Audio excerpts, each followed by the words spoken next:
I'm Rhiannon and welcome to Rhiannon Reviews. Today I'm going to chat about a couple of thriller, espionage, historical novels that I've been really enjoying over my summer break. They are by the very famous historical novelist Robert Harris, who's British and probably needs little introduction from me. He's got a long line of books prior to these two books. He's very talented, and I would say his trademark, which is one of the aspects I really enjoy about his work, is his impeccable research, which enables him to absolutely recreate the historical atmosphere of the time very convincingly, so that you actually feel that you are there. These two novels are both set related to the Second World War. The first one, Munich, is set in 1938 in the run-up to war during the Munich Agreement. The second one I'm going to talk about is V2, which is set towards the end of the war, after the Allies have got a bridgehead in Europe and are occupying Belgium and parts of France. So it's about this one is about the V2 rockets. Both books are, I would say, thrillers, conspiracy, espionage and historical novels. They stand alone, so they're both individual stories, but they're both based on a similar template, in that in both stories we have a Brit who is a chap or a gal on the British side, and then on the German side we have a conflicted, patriotic, good German who, for one reason or another, doesn't like the Nazi regime. So in both books we have parallel narratives, from a narrative from the British perspective and a narrative from the German perspective, and then these two narratives collide. So we have two protagonists and they come together at the end. So that gives a lot of tension and excitement. The first book I'm going to talk about is the one that was published first. It's Munich, and as I said, it's set in 1938 around the famous Munich Agreement between the British Prime Minister Chamberlain and Hitler, which was actually an act of appeasement and was attempted to give that famous quote, "Peace in our time and avert war," but actually led us to war in 1939. So on the British side, batting for the British, so to speak, we've got Hugh Leggett, who's very much a chap. He was educated at Balliol College, Oxford, and he is in the civil service, what we now call the fast stream, and he's working as a private secretary to Chamberlain, or Chamberlain's aides, in number 10 Downing Street in the run-up to the Munich Agreement. So he's involved in all that. Batting for the Germans, so to speak, we've got Paul von Hartmann, who's a highly born, posh German diplomat who's a contemporary of Leggett's, and both of them were friends at Balliol in Oxford prior to the war. And now, prior to the war, as young men, they'd had a wonderful Bavarian summer holiday, the classic Bavarian summer experience, walking in the mountains, swimming in the lakes, swimming in the Eisbach in the Englischer Garten, drinking in beer keller with various girlfriends in tow. 6 years later, they find themselves on opposing sides as their two countries career towards war. So Leggett ends up on the British negotiating team with Chamberlain, going to Munich to negotiate with Hitler, while Hartmann has joined a group of conspirators, that's right, against the Nazis, against Hitler, and he managed to get himself a place involved in the negotiation as a ruse, so that the two of them can meet. And then they have various clandestine meetings in beer garden and assorted places in Munich while the meetings are going on, with the idea of thwarting the agreement. Sounds a bit dull, and there is a lot of diplomatic history, but actually I found it quite gripping. The best bit about the book, I think, for me, was the character of Chamberlain. He was fascinating. He was old, he was stubborn, he was ill, and he was determined to avoid war at all costs. So he really jumped out at me from the novel. Um, the other aspect, apart from the chase and the thrill aspect, which kept moving, was the recreation of the time. So we had the atmosphere in London, the putting up of sandbags, and the preparation for war, and the tension, and the barrage balloons being sent up. On the German side, we've got a gorgeous Bavarian summer going on, and that's something I experienced as a young woman. So while the negotiations are happening, we have this people drinking in beer garden, yet we have this overlay of the horror of the Nazi regime going along over the top. Harris has researched the Führer Bar, which is the Führer's iconic Führer building that was built in Munich, which is now, I believe, a music school, conservatoire. And this was the centre of the kind of imperial construction, architectural construction, symbolic of the Nazi regime. So he's obviously been in there, and the negotiations took place in there. So you get this feeling of the oppression and the horror going on. There's a sneaky visit to Dachau, the Jewish concentration camp, and people are being beaten up and whipped off the streets. And that's an atmosphere that I felt myself as a young woman in Munich in the 1980s, enjoying all the joys of the Bavarian summer, as these young men did so many years previously, but yet picking up the legacy and the horror of the Nazi regime, which you can still find in places in Munich and will give you a shiver down your spine. So I thought the book did that beautifully. There were some wonderful vignettes that made me laugh. So, for example, while the negotiations were going on outside the hotel, we have a crowd of Germans gathered, and they didn't want the war either. They wanted an agreement. So they were singing, and they had an umpar band going on, and they were doing the Lambeth Walk with wonderful oys going on.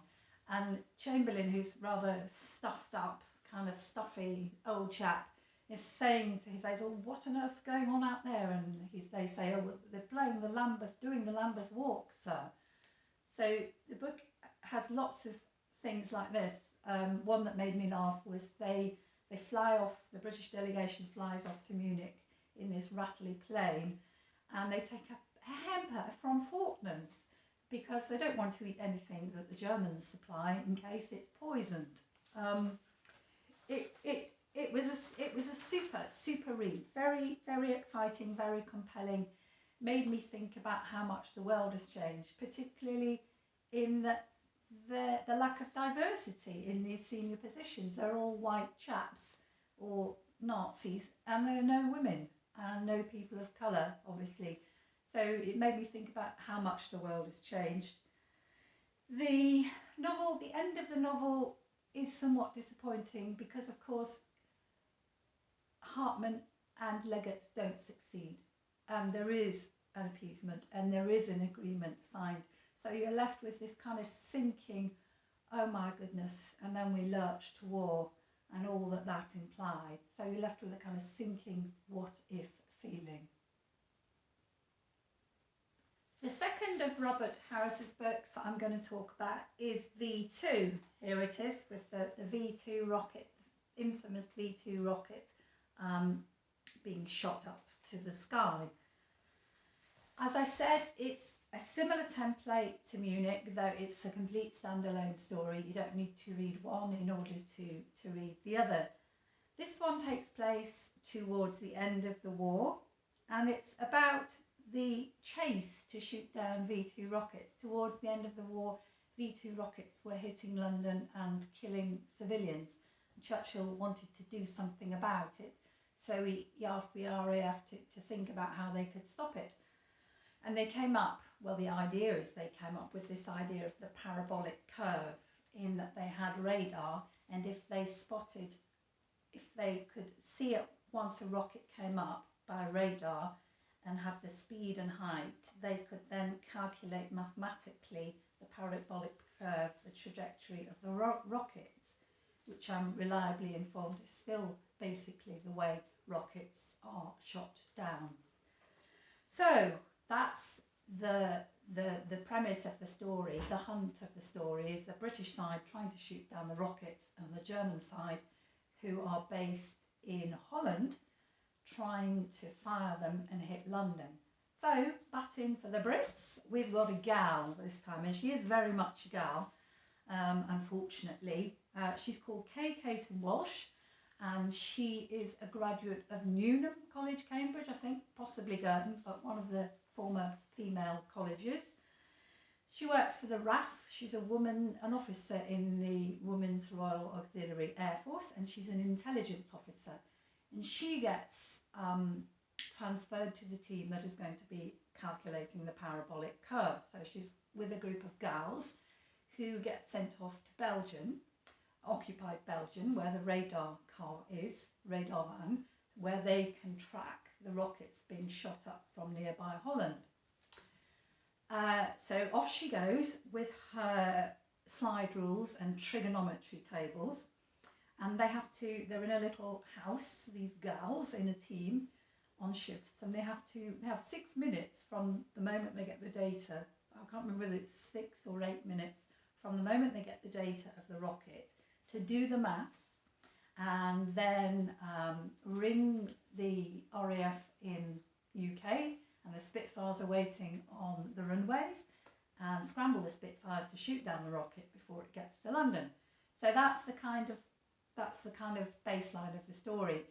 Batting for the Germans, we've got another gentle German chap, Rudy Graf, who is a colleague and contemporary of Verna Von Braun, who was the man behind the German V2 rocket programs, who went to America after the war, but I'll come to that.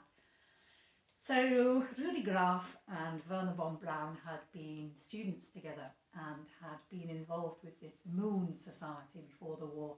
They'd been developing rockets because they wanted to go to the moon. And when the Nazis came along, the story goes, Verna Von Braun saw his opportunity and threw in his lot with the Nazis, who backed his project with a load of money. And unfortunately, they used the rockets to kill people rather than to go to the moon.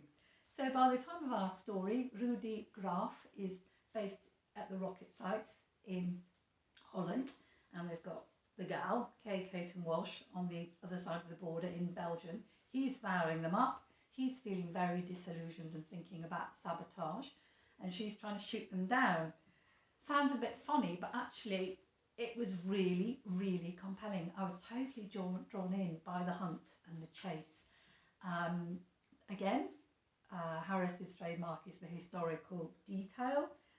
The most compelling character, I found the most interesting character in the story was that of Verna Von Braun, who comes across as very charismatic and very charming, but very unscrupulous. He's quoted somewhere in the book as saying something like, well, if I can seduce the Nazis to giving me a load of cash to develop my rockets, I can sure as hell sweet talk an American president to doing the same so that we can get to the moon. So he's very beautifully drawn, and the two characters of Verna Von Braun in this book and Chamberlain in Munich, to me, were the standout characters. And fortunately, the character of Kay Caton Walsh was really a stock character. I didn't see much about her to differentiate her from sort of any typical heroine in a World War II novel. Her sexual exploits, both in London and Belgium, were a bit unconvincing. Graf, the German chap, so to speak, he was much more interesting. Again, what gripped me about this book was the recreation of the atmosphere of the time. I also got fascinated by the technology behind the V2 rockets, and I was Googling all that, which I didn't know about. My takeaway from it was that I learnt that V2 rockets didn't actually kill that many people during the Second World War in terms of casualties from hits. However, 20,000 slave labourers, forced labourers, died in appalling slave labour conditions of starvation building these rockets. And the Americans, and I think perhaps the Russians, found them. They'd been kept underground in underground bunkers in the dark towards the end of the war and simply worked to death. I felt very sad about that, and I felt that perhaps, as far as I'm aware, that's not something the Americans were prepared to talk about when they celebrated the success of the moon landings, the cost. Because after the war, Verna Von Braun and his team, it's well known, were given a carte blanche by the Americans, essentially went off to New Mexico and developed what became the successful space program for the Americans. If you enjoy historical espionage books, if you are a woman and you want to break from girly chick lit, then these are the books for you. They're highly intelligent, very entertaining, and you learn something from them.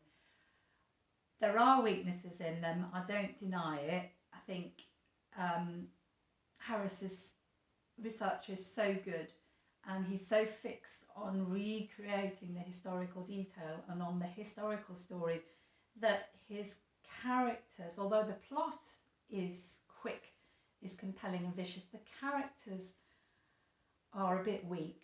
They're not necessarily the driving force. The backdrop, in a sense, often comes forward. V2, which actually was the book that most gripped me and got me, that I couldn't put down, suffered, I think, from having been written in haste. Harris says that he wrote it at speed during the lockdown, and I think there are signs of that, particularly towards the end, where you get the plot so slowed down by historical retrospective inserts, and I did have a feeling a bit as if he was going for a word count there, and it was a bit messy at points. Having said that, if you want a ringside seat at these events, if you want to relive them and feel that you're really there, the Munich Agreement or the V2 rockets, and learn something, then these are great reads. They're great thrillers, they're pacey, they're fun, and they will make fabulous films. I do hope that somebody buys the film rights and that we get to see them on our screens sometime soon. Anyway, I hope you're all having some kind of restful summer, and if you do read these books and you enjoy them or you've got feedback, do let me know. Take care, stay well. Thank you for listening.